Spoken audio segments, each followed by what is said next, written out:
대선 더불어민주당 첫 경선지인 충청권 대결이 하루 앞으로 다가왔습니다. 캐스팅 보트를 쥔 충청권의 결과가 이번 경선의 향배를 가를 전망입니다. 해마다 충주 목계 별신제의 장관을 연출했던 유채꽃이 올해는 자취를 감췄습니다. 축제를 준비한 주민들의 마음은 까맣게 타들어가고 있습니다. 재난 현장에서 사투를 벌이는 소방관들에게는 기초 체력 유지가 관건입니다. 충북의 최강 소방관을 가리는 대회가 보은에서 열렸습니다. 26년 전 밀레니엄을 기념해 묻어둔 타임캡슐을 개봉하는 행사가 청주의 한 초등학교에서 열렸습니다. 오랜 시간 속 자신과 마주한 얼굴에는 환희와 감동이 가득했습니다. 여러분 안녕하십니까? CJ 8시 뉴스입니다. 내일 청주 체육관에서 개최하는 충청권 경선을 시작으로 더불어민주당의 대선 후보 경선에 막이 오르게 됩니다.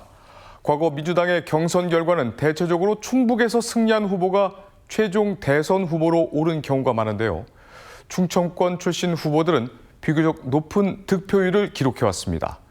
이번 충청권 경선에서 이재명 후보의 대세론이 입증될지, 또 충북 출신의 김동연 후보가 선전할지도 주목됩니다. 이태현 기자입니다. 발전이 되고 또 지난 16대 대통령 당선자는 민주당 노무현 후보였지만 당내 충북 지역의 경선 결과는 달랐습니다. 당시 노무현 후보는 전국 합산 70% 이상의 높은 득표율을 기록했지만 충북에서는 충청권을 기반으로 했던 이인재 후보가 61%의 득표율로 노 후보를 2배 가까이 앞섰습니다.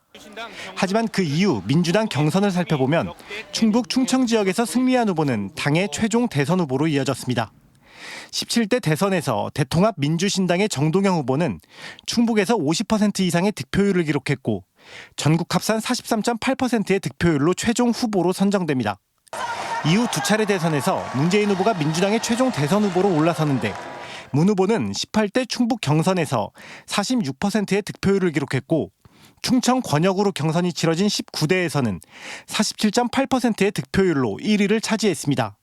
하지만 충청권을 지지 기반으로 했던 안희정 후보도 전국 합산 대비 충청 권역에서는 10%포인트 이상의 높은 득표율을 기록하기도 했습니다.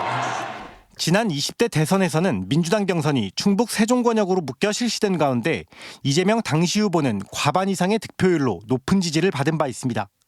이런 가운데 이번 민주당 대선 후보 경선은 이재명 후보의 우세가 예상되는 가운데 내일 열리는 충청권 경선에서 이 후보가 어대명을 입증할지 아니면 충북 출신의 김동연 후보가 높은 득표율을 기록할 수 있을지 또는 김경수 후보가 예상 외에 선전을 할지도 관전 포인트입니다. CJB 이태현입니다. 해마다 이맘때면 충주의 대표 축제인 목계 별신제가 열리는 목계나루 일대는 유채꽃으로 장관을 이룹니다.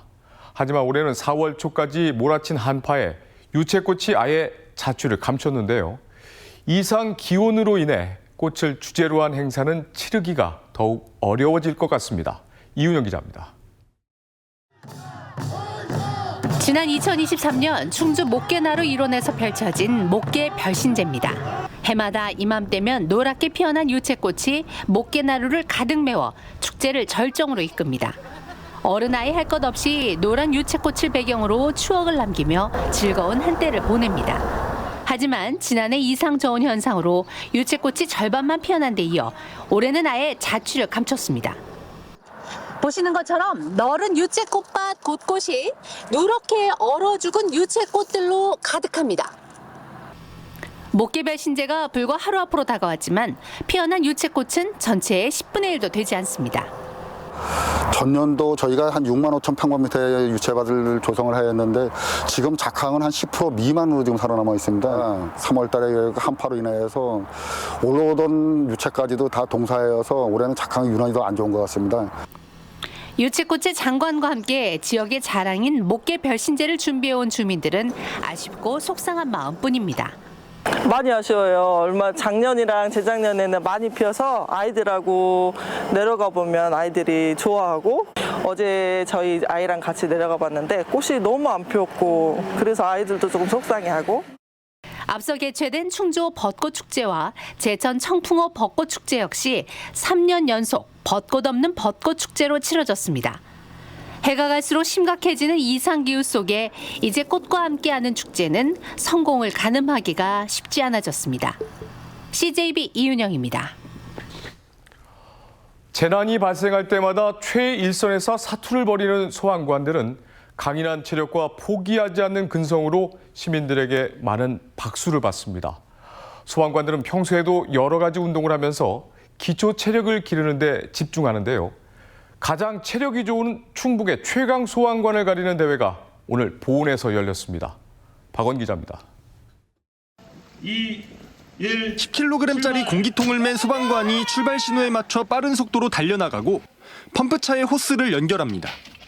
굴려서 돌돌 마른 호스를 상자에 넣자 1단계 평가가 끝납니다. 연습했던 것보다 좀 잘 나와서 만족스럽게 끝내고 이제 나머지 최선을 다하려고 하고 있습니다. 2단계가 좀 차이 나서 2단계가 좀 관건이지 않을까 싶습니다. 혼신의 힘을 다해 망치질을 하고 무거운 중량물을 옮긴 뒤 70kg에 달하는 마네킹을 들쳐업어 다시 제자리로 갖다 놓습니다. 외줄까지 타고 벽을 넘어가면 2단계가 끝나는데 대부분의 소방관이 1분 정도 만에 출발점으로 돌아왔습니다. 거친 호흡이 계속되지만 다음 단계까지 쉬는 시간은 단 10분. 숨을 좀 돌리면 이번엔 사다리를 세워놓고 20kg인 덤벨을 양손에 쥔 채 훈련탑을 올라갔다 내려옵니다. 그리고 마지막으로 15층 높이의 아파트를 전력을 다해 뛰어 올라가면 순위가 정해집니다. 단계마다 걸린 시간을 합산해 가장 빠르게 미션을 성공한 소방관이 우승을 차지하는 겁니다. 강인한 체력이 뒷받침돼야 하다 보니 주로 구조 특채로 들어온 대원이 참가했습니다. 준비하는 과정이 제일 힘들고 어려웠던 것 같습니다. 이게 체력적인 부분 말고도 기술적인 측면도 많아가지고 긴장을 하면 실수가 많이 나올 수 있는 부분이 많아서 계속 반복 훈련을 했던 것 같습니다. 2단계부터는 사실 페이스 조절이 많이 필요하다고 생각을 했기 때문에 2단계부터 조금 페이스 힘을 좀 비축했던 것 같습니다. 2단계가 제일 힘들었던 것 같아요. 21명 중 우승과 준우승을 한 소방관에게는 전국대회 출전권이 부여되고 오는 6월 열리는 대회에서 3등 안에 입상하면 특진 기회를 얻게 됩니다. CJB 박원입니다. 청주의 한 초등학교 학생들이 2000년 밀레니엄을 기념하기 위해 묻었던 타임캡슐을 26년 만에 개봉했습니다. 졸업생과 그 당시 선생님, 학부모까지 함께 참석해 1999년 학창시절의 추억을 마주했습니다. 김세희 기자가 다녀왔습니다. 청주의 한 초등학교. 운동장에 모인 어른들의 얼굴이 초등학생들처럼 들떠 있습니다. 26년 전인 1999년 밀레니엄을 앞두고 땅속에 묻혀놓은 학창시절의 추억을 꺼내기 위해 모인 졸업생들입니다. 오랜만에 졸업 앨범도 찾아보고 했는데 그때 기억도 새록새록 나고 그래도 지금 되게 설레고.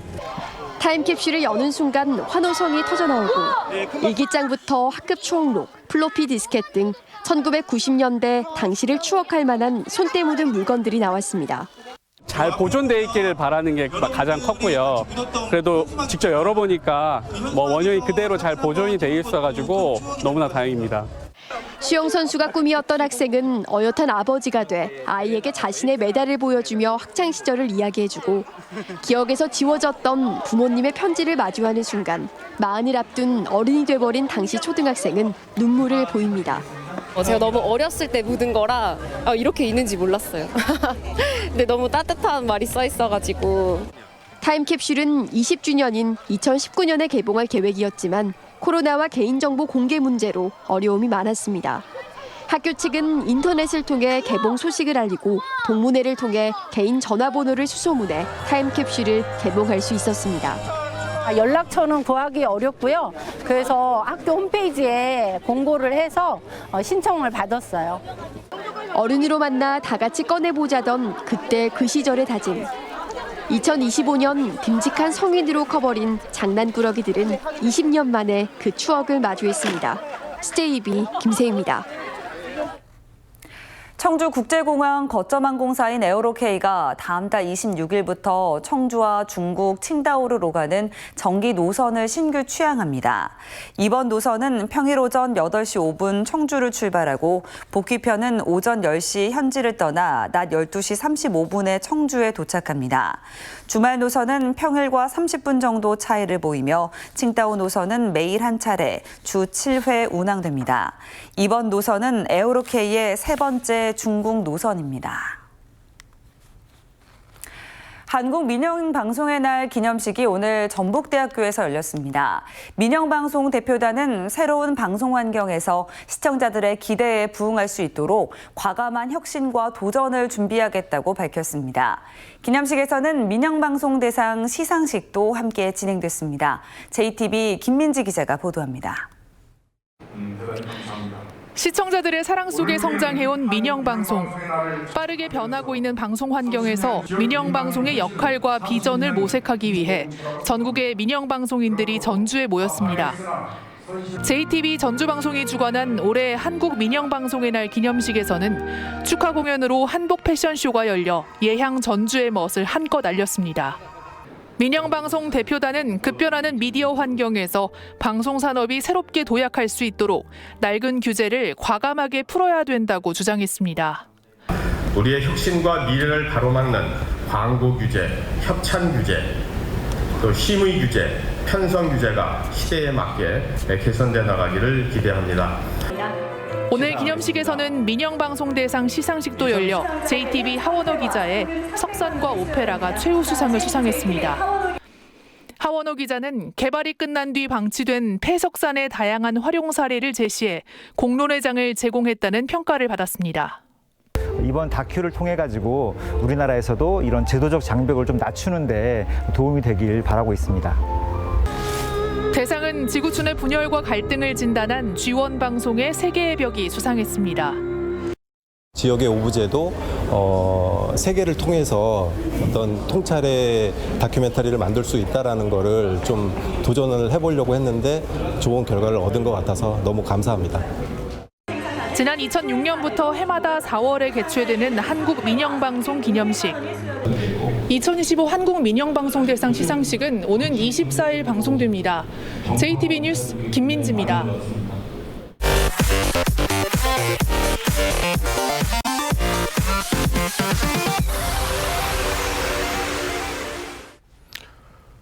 충북경찰이 김영환 충북지사에 대한 내란 선전선동 혐의 고발 사건을 수사하고 있습니다. 지난 2월 진보 성향의 한 시민단체는 김 지사가 공수처에 윤석열 전 대통령에 대한 수사권이 없다는 입장문을 수차례 내는 등 극우 세력의 내란 동조를 부추겼다며 김 지사를 내란 선전선동 혐의로 고발했습니다. 경찰은 오늘 시민단체 관계자를 고발인 신분으로 불러 조사했으며 아직 초기 단계여서 향후 수사 방향에 대해 설명하긴 어렵다고 밝혔습니다. 충북 지역 성평등 지수가 전국 중하위권 수준으로 나타났습니다. 여성가족부가 발표한 2023년 국가 성평등 지수에 따르면 충북은 인천과 경기, 경남에 이어서 중하위권에 속했습니다.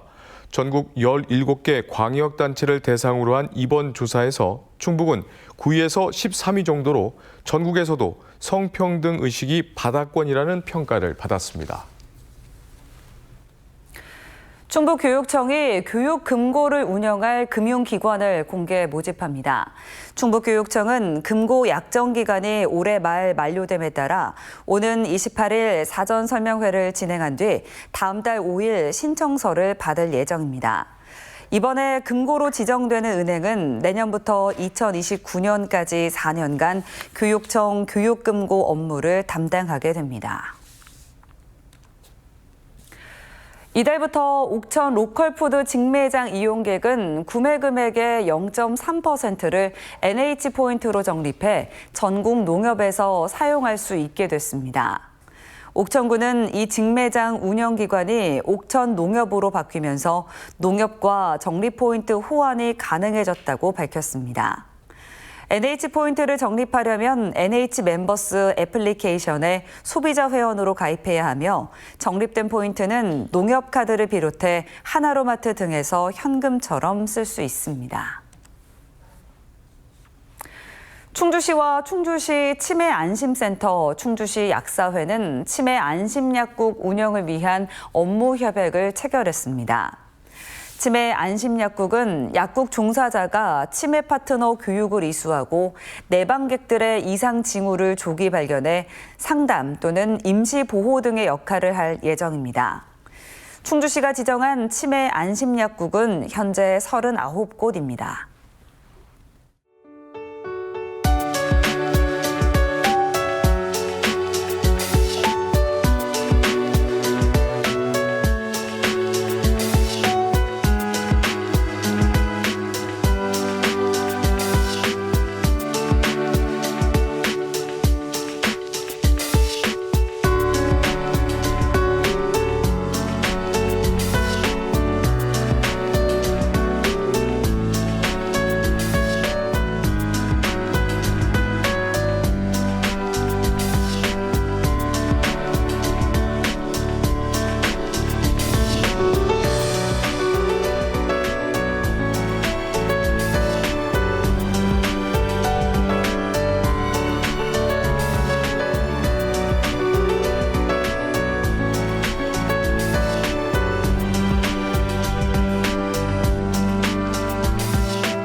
내일 저녁 CJB 8시 뉴스였습니다.